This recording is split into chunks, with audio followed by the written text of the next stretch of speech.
Guys, Ado Actress here. We nani na ukiachwa jameni, iwe usiku, iwe asubuhi, iwe mchana, please accept.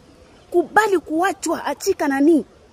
Achika, wacha kujifanya sifu wewe ndo wa kwanza sasa kukuwa na ex. Just accept and move on with the life. Anyway, nimetaka kuwaambia leo nimewaletea information muhimu sana kwa maisha yenu. Leo nimewaletea vitu mpya. Je, wewe unachukuliaje hii haya maswali ya chanjo? Je, watoto wetu tunawachanja?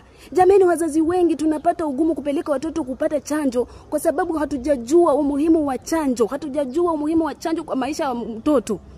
Jameni, chanjo ni muhimu sana. Maanake usipopeleka mtoto kupata chanjo, mwili wake utakuwa dhaifu kupigana na magonjwa hatari kama vile polio. Ukipeleka mtoto kupata chanjo, basi hatapata magonjwa hatari kama polio na kadhalika. Jameni, tupeleke watoto wetu chanjo. Je, nani anaweza kunipa hapo maoni? Hebu basi nipe hapo maoni, nipe kama uko na experience yoyote. Kama uko na chochote kuhusu chanjo, hebu nipe hapo kwa comment section. Comment tu hapo na sisi tutaendelea from there. Kama uliwahi pelekwa chanjo, uliwahi peleka mtoto chanjo kukatokea hili na hili, umuhimu wake ambayo wewe umeona, kama mwenyewe ushai chanjo kukatokea hili na hili, weka hapo kwa comment section tufunzane. Ukitaka kujua more information, follow @vaccines Kenya upate mambo mapya makubwa umuhimu zaidi. Jameni, mimi wenu Ado Actress nawapenda sana.